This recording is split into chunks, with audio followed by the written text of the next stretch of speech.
Tackle Tip Thursday. Welcome to the Good Karma Sport Fishing Podcast. I'm your host, Captain Ryan Van Fleet. I've been using single-strand wire for years when it comes to rigging plugs for Wahoo, rigging ballyhoo for Wahoo and kingfish and sailfish and all that good stuff. But the one downside to rigging wire or using wire is that there's zero memory to it, and the stuff gets mangled really quick. So say, for example, if you catch one fish, the stuff pretty much mangles up, and it's just a mess, and you have to change your plug out and retie.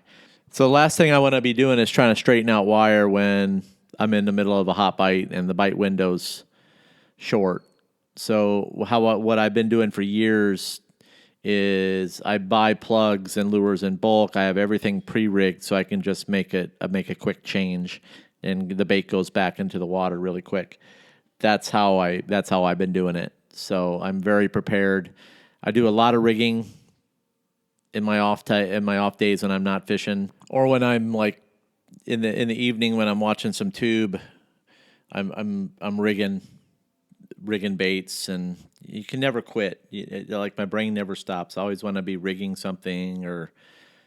So I heard about piano wire several years ago, and I know that the Carolina guys swear by it, but trying piano wire was on the list for the off season to try, and I wanted to make sure this stuff worked, like people were telling me it worked. So I got a tip that the stuff was on thetackleroom.com. And I've bought things from thetackleroom.com before, like hard to find stuff, like some Joe Shoot lures. I started out with some Joe Shoot lures, and I'll talk about Joe Shoot lures here in the future because I've got something special I want to share with you guys, but I'm not going to do that today. So I'm talking about piano wire, so I'm going to stick with the topic. So my wife said, stick with the topic. Don't get sidetracked. So I'm not going to get sidetracked. Back to piano wire. So I contacted tackleroom.com. These guys have exceptional customer service, and they've always been good, and their shipping is, it's always on time. You never really have to wait. They always leave a nice note in there, and I really appreciate the little stuff. So I got a hold of Matt at Matt and Bryan at the Tackle Room, and I wanted to get a little history on piano wire and why these Carolina guys swear by it. And we're talking about old school Carolina guys, man. These guys are, in my opinion, North Carolina, these guys know how to troll, and they're really good at it. When you got to travel all that distance, they're going to be putting stuff in the water that works. So when they swear by something, 9 times out of 10, that stuff works, especially when it's coming from an old salty captain up there. So Matt emailed me back, and this is what Matt had to say about piano wire. So I'm going to read it word for word from Matt from thetackleroom.com. Now, he says, piano wire has been used in North Carolina for many years. It started out mainly used by the charter boats because the stuff is less expensive than stainless wire. Stainless wire is typically around 4 times as much as piano wire. The drawback to it is it does rust fairly fast, usually giving you a couple back-to-back days of use. After that, the stuff usually pits or rusts enough so you got to throw it away. Now, listen close. A couple of big advantages to piano wire, other than its affordability, is it's a touch softer than stainless steel wire, allowing it not to hold as much memory. Let me repeat that. It is a touch softer than stainless steel wire, allowing it not to hold as much memory. So think about that, guys. Matt goes on to say that this allows it to stay fairly straight even after taking a wrap on the fish. Lastly, he says, the fact that piano wire is a bright silver allows it to act like a mirror in the water, reflecting everything around it and making it almost camouflage. making it almost camouflage. Thin diameter wire, silver, reflects water, making it almost camouflage. So I ordered and received number 8 wire from thetackleroom.com, and I just finished a couple days of testing, and holy shit. On one plug running off the planer, I caught 35 tunas, okay, 35 over the course of 2 days without the wire kinking, and that's the truth. I was extremely impressed.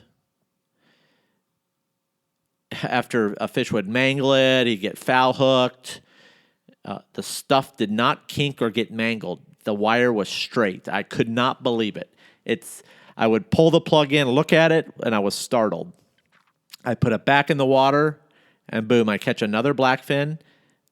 And these were nice blackfins. They were like 10-pounders on the piano wire. Short trace. I run about 6 to 7 inches. And sometimes I'll go a little longer. It just depends on how I feel. But usually about 6 to 7 inches, 6 to 7 inch trace. And running short traces with stainless steel. I've been running short traces of stainless steel wire with like the single strand of AFW and the mainland for years. And a 6 to 7 inch piece usually kinks really quick. But this stuff does not. I was like, oh my gosh. I'm like, and the fish are not scared of bright wire. So I fished bright sunny skies, gin clear blue water, middle of the day, and they were all over it. It wasn't really about catching a fish. It was just really about testing whether this stuff was going to work for me. I'm super excited because it works. And I'm making a switch, so I called the guys at I didn't call them. I emailed and said, hey, can you guys give me some number 7? Because I like number 7. That's my personal choice. I've always used it for years. Number 7, I'm just used to tying really quick and using. Whereas number 8, I'm not, once you tie something for years, it's hard to, change. You got to relearn it. It takes a while longer. And seconds for me is money. So I'm tying so many different rigs and I just kicking them out. So I know how long it takes me to tie number 7 versus 8. So now I want to relearn. I just want to stick with number 7 because don't fix what's not broke. And not to mention number 7 is a little thinner. So I just seem to have a lot better luck on it. Now, as far as pulling surface baits that skip, I did that as well. Again, truly amazed. The stuff does kink a little bit, but not a lot compared to running baits on the surface in rough water. So when I ran in, I had a pretty strong north wind the other morning, and I was running on the surface, and typically the single strand wire mainland and the AFW on the surface, once it's getting abused, it starts to kink up a little bit. It starts to kink bad, pretty good actually. But this stuff, it held up really good, and I trolled all day. And I was like, at the end of the day, I looked at the leaders, and I was like, wow, huge difference. So everything, all the rumors about piano wire is true now. And for me, I remake my leaders consistently. I don't believe in using a leader more than twice a trip. So what I do as far as me, I'll make up 100 some odd leaders, rigs, and then I'll rotate them through the week. So I never use the same leader the next day. I always use a fresh plug and a new leader. That's just how I've been doing things for years.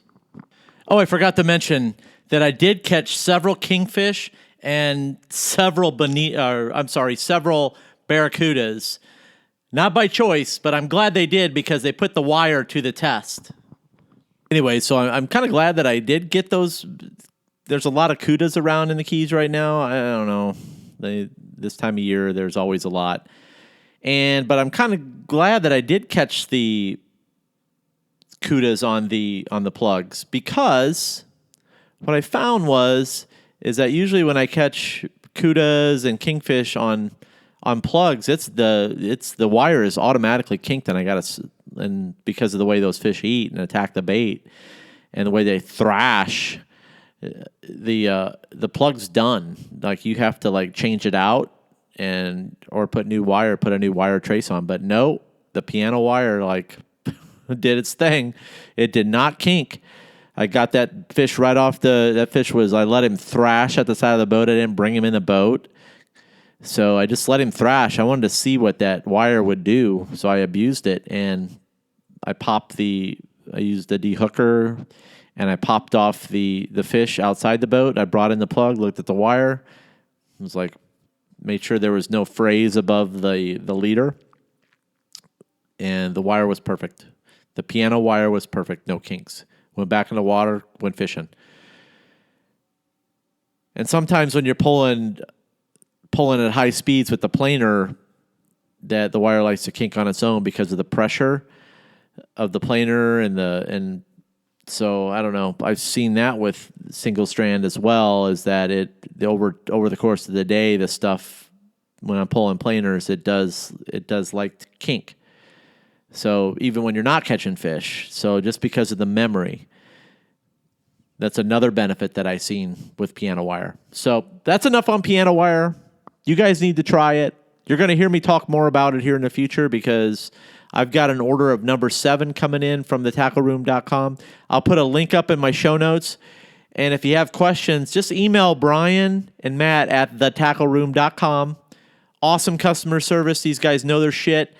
And watch for more stuff from them as far as what they're bringing to the market, because they do have some items on there that are hard to find, and they're very good at like finding materials and putting them on their website for the guys that are looking for, stuff that it's hard to find. And piano wire is hard to find. You're not going to find it on many websites. But that's all I got. Give thetackleroom.com a try. No, they didn't pay me for this. So that's all I got. Have a good one, guys. And remember, anytime you're fishing, it's all good.